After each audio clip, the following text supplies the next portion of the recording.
Oh yeah, the productivity down. He's been in Parliament and he hasn't been kind of truthful in No. terms of what he's doing. So the Well, pair of them he's together. basically he's hanging off this whole idea that we're lifting all these kids out of poverty, right? I mean, I've never believed that there are children living in the kind of poverty that they describe, like some kind of Victorian nightmare, where they haven't got enough food to eat. They're going to school having not had anything to eat at all because their parents have got nothing. I mean, people aren't living like that, and if they are living like that, they should have the kids taken off them.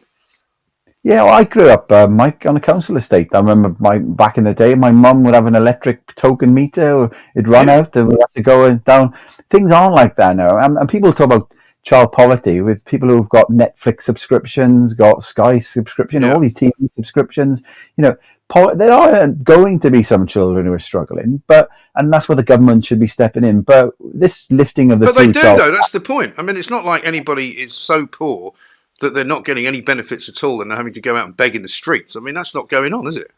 No, and a lot of these children, Mike, would be getting free school meals when they go to school, so they're being fed in school, and the lifting of the two-child cap, this is why we've had this kind of lies in terms of why we need to raise your Yeah. taxes. That disproportionately goes towards kind of people who have larger families, people who are migrating into the UK, who are Yeah. not from outside of the European Union. They're coming in, not contributing net fiscally to the economy, so costs us even more. Yeah. Absolute shambles, Mike.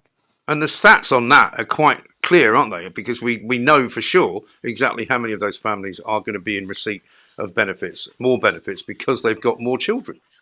Yeah, and why are British mums not having as many children? It's because they can't afford to buy a house because Yeah. of the shambles of the last 25, 30 years of both governments. We hear all the time, don't we? Housing targets, we're going to build more houses. Do they ever meet these targets, Mike? Like hell No. they do. Absolute shambles.